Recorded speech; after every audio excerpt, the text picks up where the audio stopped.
Greetings, travelers. Strap in, because this one hits hard. Crit Void Cleave Void Knight is here, and it's an absolute monster. I took it to 500 corruption, cleared all T4 dungeons, and took down Abberoth in hardcore. If you want a melee build with big crits that slice through enemies like butter, and a fast, combo-oriented play style that hits just right, stay tuned. Alright, travelers, let's talk build theory. This time around, I wanted to focus on Void Cleave as my main source of damage. It's a satisfying skill with high base damage, great scaling with flat void, lots of more multipliers available, and keeps you mobile while dealing damage. To really lean into Void Cleave, I built around buffing each cleave with other skills, specifically Vengeance and Abyssal Echoes. I didn't want to rely on high attack speed or frequent spamming.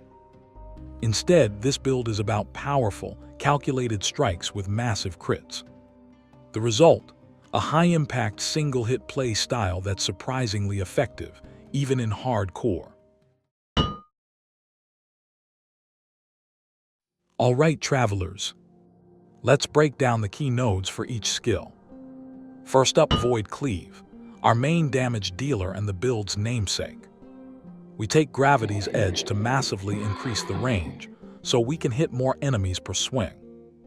Then we grab Deadly Omen and Abolisher for more multipliers, letting us scale our damage against both high and low health targets.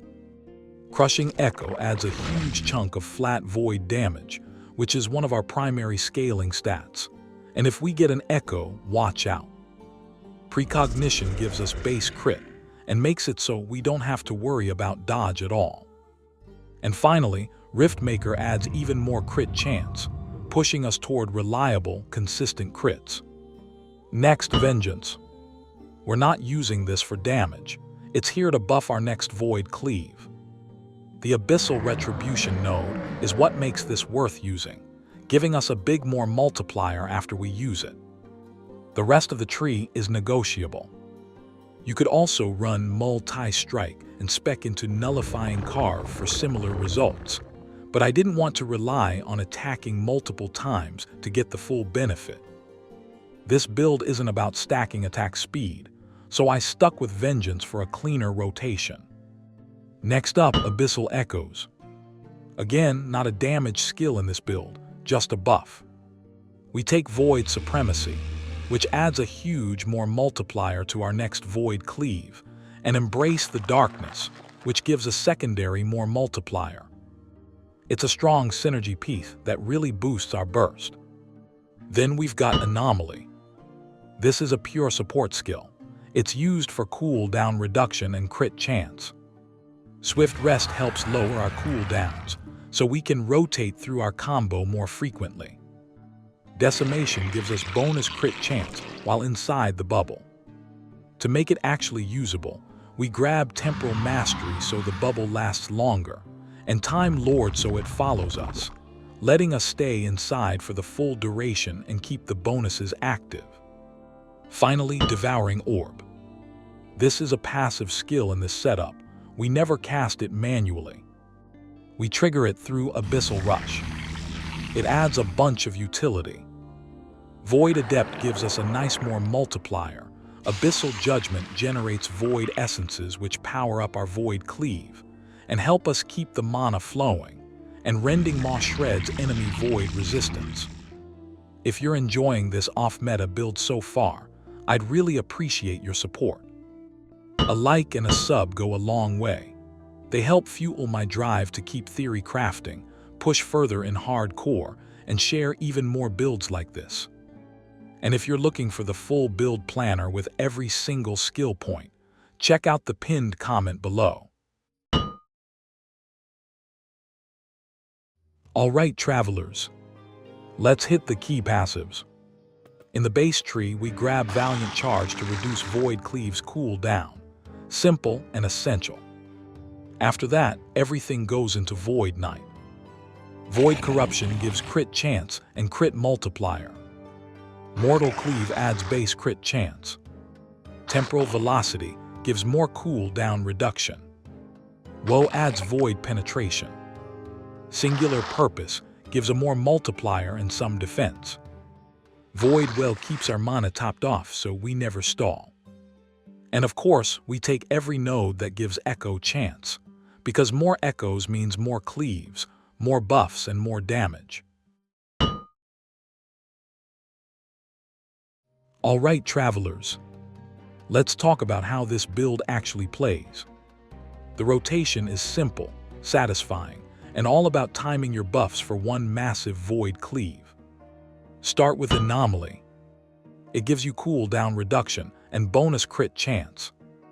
Then use Vengeance to stack your first more multiplier. Follow that up with Abyssal Echoes, which adds 2 more multipliers on top. And then cut your enemies down with Void Cleave. That's the full combo. It's clean, it's fast, and it hits like a truck when everything lines up. Pro tip: when you're running Echoes or clearing trash, you usually don't need the full combo to get the job done. Skip Abyssal Echoes and just alternate between Vengeance and Void Cleave, keeping Anomaly up to stay smooth and efficient. You'll still melt enemies without slowing yourself down. Alright, travelers, let's talk gear. Most of our gear in this build is pulling double duty, offense and defense in the same slot. First up, the Helmet Decayed Skull. It gives us tons of armor, strong damage over time mitigation, and increased void damage all in one piece. I was lucky enough to find a 3 LP version and slammed on Tier 7 Vitality and Tier 6 Health. Next, the Relic, Anchor of Oblivion. This covers all our endurance needs, gives us strength, and adds increased void damage. It's a perfect fit for the build. Slamming Tier 7 Void Cleave was an easy call. Then we've got the belt, Shattered Chains. This one's stacked. Flat void damage, increased melee damage, and a more multiplier for every stack of Doom, up to 4 stacks. It also boosts our armor, and I added Tier 7 health to round it out. Shattered Chains' best friend is our first ring, Siphon of Anguish. We get Leech, movement speed, badly needed elemental resists, and a chance to apply Doom. I found a 2 LP version and slammed Tier 7 health and Tier 5 strength, perfect fit. Our second ring is Osha Ryon. It gives us chill and shock chance on hit, but the real value is in the synergy. We take less damage from chilled enemies and deal more damage per stack of shock. Once again, I slammed on Tier 7 health to keep survivability high. The last hybrid slot goes to the Amulet, Pearls of the Swan. We get Vitality, all resistances, and a bonus to all attributes. There are only 3 slots where you get crit multiplier, and this is the only place we could fit it in, so I slammed Tier 7 on there without hesitation. We've got 2 slots dedicated purely to defense. First up is the chest, Titan Heart. It gives us a massive boost to health in exchange for losing health regeneration. More importantly, it provides 15% less damage taken when using a 2-hander, which we are. I found a 2 LP version and slammed Tier 7 Vitality and Tier 5 increased health. Next are the gloves, Exalted Eternal Gauntlets. The base itself gives strong damage over time mitigation, and I doubled down on that with an experimental prefix from a rune prison woven echo. I also landed Tier 7, reduced bonus damage taken from crits. This is the only crit mitigation I'm running on gear. And of course, I had to get hybrid health to round it out. And finally, 2 slots that are dedicated purely to damage. First up, the boots Dark Stride. The second charge for Void Cleave is invaluable. When farming Echoes, it allows us to Vengeance Cleave instead of powering up the full combo. On top of that, we get a pseudo-hybrid void damage affix, and we gain around 50% movement speed, just from the flat melee void damage alone. It's insane. I slammed even more movement speed on these to push me close to 100% movement speed. I also added tier 6 elemental resistance to help cap resists, though honestly, I would preferred vitality to push past 90 and double the more multiplier from Void Adept in Devouring Orb. And finally, the weapon, Apathy's Maw. I hope you're sitting down for this one. This weapon is perfect for the build. 100% chance to apply Doom, a ton of flat void damage, and synergy with basically every gear piece we're running. I was lucky enough to find a 3 LP version and slam tier 7 flat void damage, tier 5 base melee crit chance, and tier 5 void penetration. Absolutely insane. But here's the thing. Even before I found the 3 LP version, I was just running a 1 LP with tier 7 flat void damage, and it was still cutting through enemies like blades of grass. This build doesn't need perfect gear to shine, but when it gets it, the power spike is wild. Finally, travelers. Let's talk idols. You've got a lot of flexibility here, but adorned idols, the 2x2 ones, offer the best value for this build. For prefixes, I prioritized increased void or melee damage if you've echoed recently. That synergizes perfectly with all the flat damage we're stacking. For suffixes, look for flat health or chance to shred armor on melee hit. Both help round out survivability and damage scaling.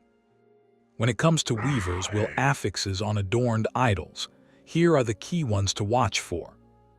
Increased crit chance and added crit multiplier. Increased armor and armor applies to damage over time. Resistances are a bit tight on this setup, so instead of running a 4th adorned idol, I used that slot to patch up resists and squeeze out a bit more health and armor. With better weaver idols, you could reach 90 vitality. Alright travelers, thanks for making it this far. This build is all about crit-based void cleave, powered by a smooth combo rotation. It hits hard, it plays fast, and it's incredibly satisfying once everything clicks. I pushed it to 500 corruption, cleared all T4 dungeons, and even took down Abberoth, all in hardcore. It's built like a tank, it's explosive, and best of all, it's off-meta. If you're looking for something different that still delivers results, this one's worth a try. And don't forget, if you want the full build planner with all the juicy details, check the pinned comment below. Stick around. T4 dungeon bosses and the Abberoth fight are up next. 3, 2, 1.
Thanks for watching, travelers.